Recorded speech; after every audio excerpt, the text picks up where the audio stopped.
Hello again, I'm Wendy. Today I'm going to paint what might be considered one of the more difficult flowers. That is chrysanthemums. I cut these little chrysanthemums from the pot on my deck, and I'm going to show you an easy way to paint them and get the detail. So let's get started. I'm starting today in this sketchbook, which I've had for a long time. It's a heavyweight drawing paper for use with wet and dry media by Bee Paper, Aqua Bee. Anyway, I've used it for a long time, and mostly I've just worked on one side of the page. But see, watercolor. But I've decided to start filling in the pages because how nice it would be to have a book that you can flip through and there's something on every page. So here's our pretty subject. And my husband pointed out to me this morning that when these start fading, they actually go kind of this purple lavender color on the outside petals. And I thought, well, that's really pretty. So I'm going to do some sketches of these, not all of them, I don't think, but I like the colors on this one. So there's a couple of different ways that you can go about, I'm going to just tear this off, that you can go about drawing something that's this busy. And I'll show you quickly one of the ways, and whoops, and that is just by looking at it like this and starting at the center and making little petals. And because it's circular, you can just keep adding the concentric petals like this. And as I always say, it doesn't need to be perfect. If you want perfect, take a photograph. What we're making here is art. Now, the other thing about this is that the petals get a little bit bigger and a little bit longer as you go around, because I guess obviously they come from the center, the same place. So this is one way that you can do it, and I am doing it quite small because I'm going to use this whole page for some different techniques. And they're quite close together, so I can go around and just fill in the spots that seem to be not quite there, kind of like that. And then in the center, it's just kind of a little, I don't know, this is just a little scribble. So I'm going to just put this back in the water. There's a little bit of water in there. And let's start with color right away, because color is my favorite thing. So I like to get right to the color because it keeps me motivated. So I'm just using a little brush. This is a size 6. It doesn't really even matter.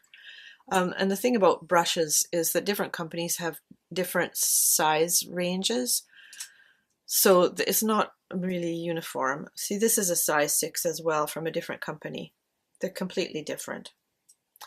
But because this is tiny, I'm going to use this brush. And this color is, if I take it like this and compare it to colors that are already in my palette, I can go, okay, well, it's not so magenta. It's a little bit more, it's not quite that darker purple. It's a little bit more of a mixture. So that's my purple part, but I've also got the yellow part. And I'm going to just spray some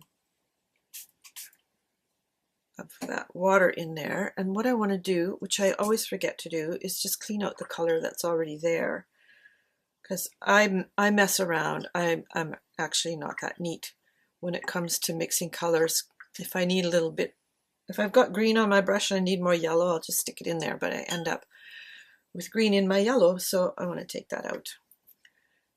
So to begin with, I'm just going to paint these little things. Now you notice right away that when you do it this way, if you paint over the black, it's semi-transparent, so it actually kind of covers up the black. I'm just going to pull this out here a little bit because we don't get the purple till right on the last edge there. So I'm going to let that dry. and come back to it, which is what you can do anytime. So now the other thing is, I made this quite small, but you could take this little, like basically 1 inch in diameter flower and draw it this big if you want.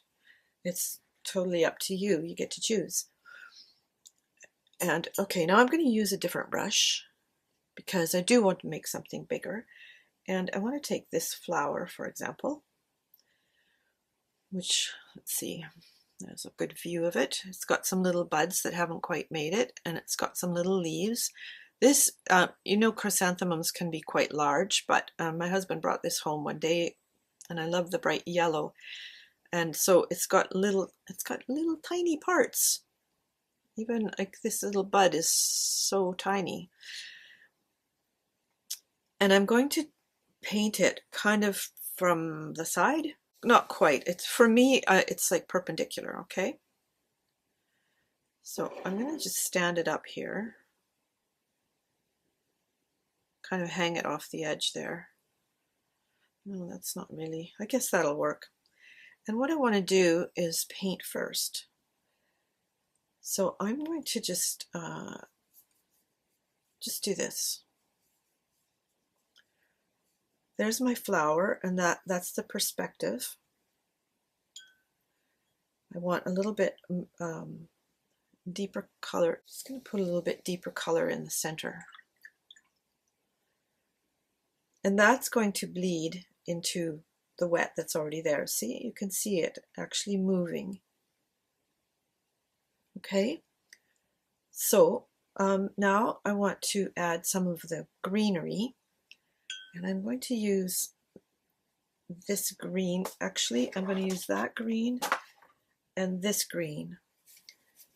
I have this green, but I think I'm gonna dig that out of there because that particular brand I don't like very much.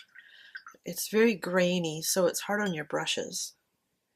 But this one is a Kuretake, and it's a little bit more opaque.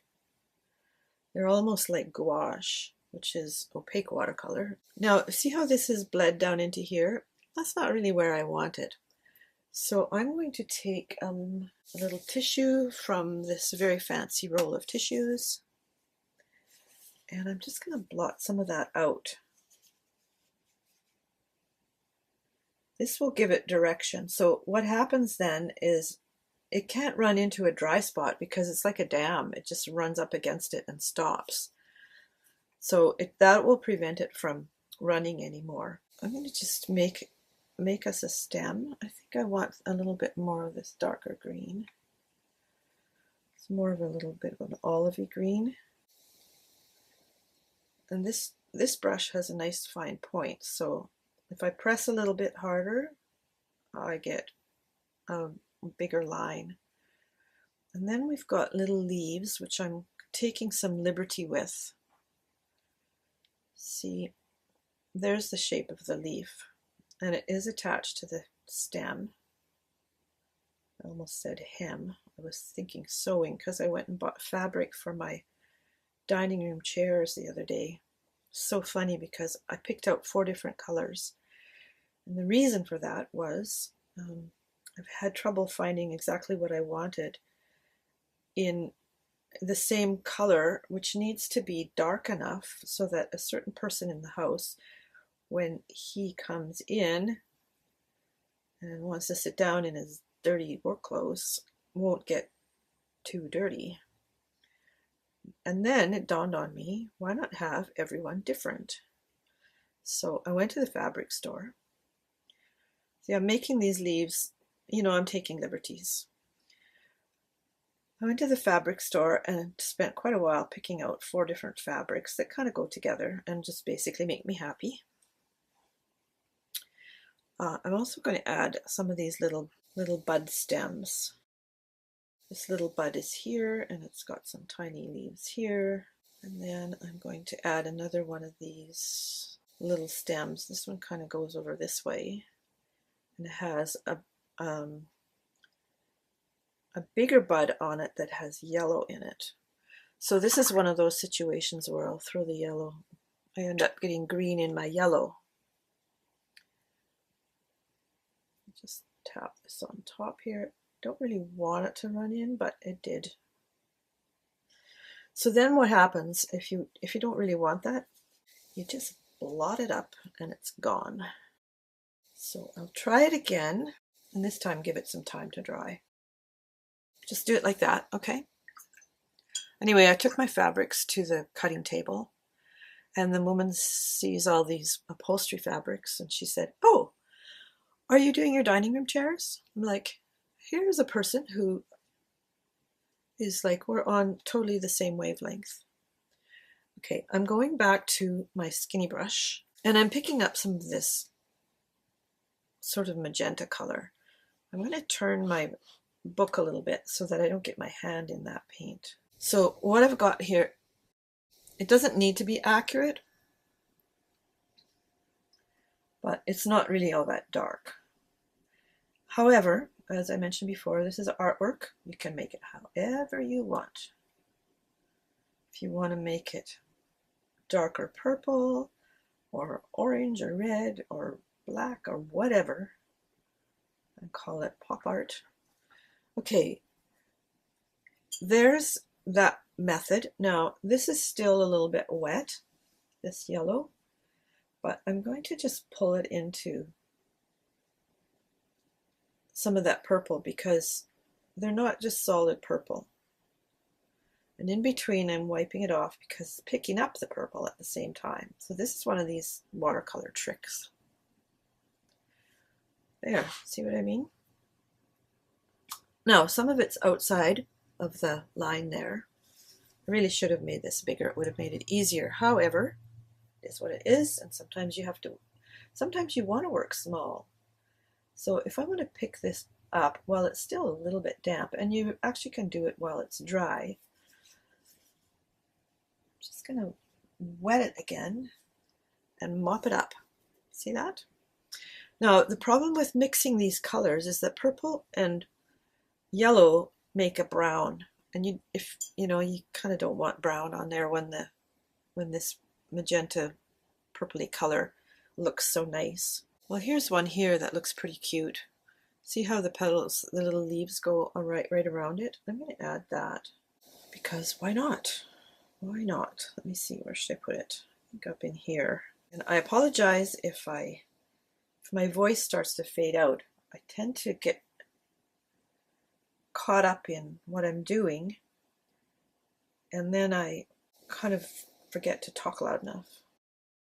Well, here's a little trick for you too. If you got exactly the right color you want, but there's too much water in your brush, you can just take your little tissue and squeeze out the back end, and it'll take all that extra water out. Now here's another problem that you run into with watercolor. There was a lot of water right in here. So what it's doing is taking a long time to dry, and when it does dry, then it'll be like a little lake. So I'm going to take my brush, and while that's still damp, I'm going to just spread it out a little bit more, because that way then I won't get watermarks. Now sometimes you want watermarks, and that's fine. I actually don't have a problem with them, but you can see how it dried here, where there's that definite line. That's a watermark, and that happens, like I mentioned, when the wet spreads and it hits a dry area, and then it'll sort of back up. So I'm going to get rid of that one as well, because why not? So there's one method that I haven't quite finished, so don't get excited about it. Now, another one you can use is, if I take this concept and maybe don't draw it from straight on. Like if you look at these ones, I can take it from the side and just start drawing what I see. The reason I say that is because so often we draw what we think we see instead of looking at shapes. So I'm just going to look at the shapes here. And someone made the comment, like, I could do that faster. I'm like, yeah, I could too if I'm not trying to talk about it at the same time, because that's actually quite challenging. There's a little green in here, and then we have a little petal, another little petal. So what I'm doing is drawing from closest to me to farther away.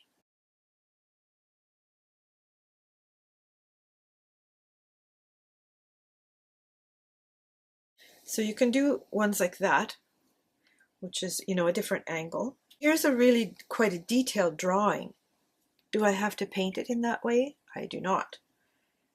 So here's what I'm going to do. I'm just putting water on here, on the yellow part. I'm going to take my paint, pick up a little bit, and just kind of drop it in here. And you can see it's going to go outside because I put water down and it's going to bleed into the water.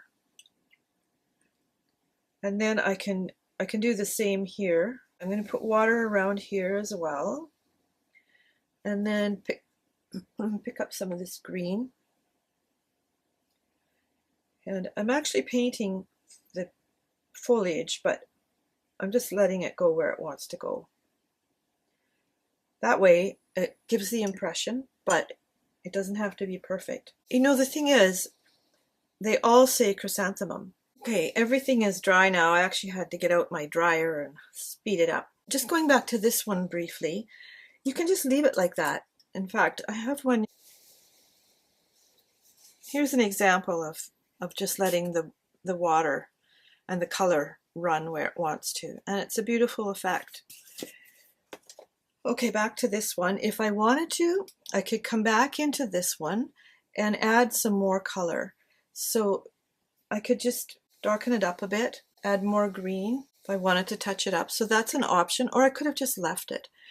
And if I say, you know, I don't like that, it's gone. All right, now going back to this one, I'm going to do something a little bit different. This is a fountain pen, and it has a very fine nib. So what I'm going to do with the flower, just move this a little bit. Here's my flower. I'm looking at it this way. I can just add in the suggestion of the petals. I don't need to add every single petal anymore. Just remembering they do get bigger as they go out. The nice thing about a fountain pen is you can use it as a slant, whereas the micron pens, you kind of have to hold them like this to make them really work well. So my chrysanthemum is turning up before our very eyes here because these lines just suggest chrysanthemum. And you can do as much or as little detail as you want to. You can go off the color. And I notice here that the colored part absorbs the ink more than the paper alone. And then I can go and just accent everything. And instead of just drawing around it, I can add embellishments basically that aren't really there in the painting.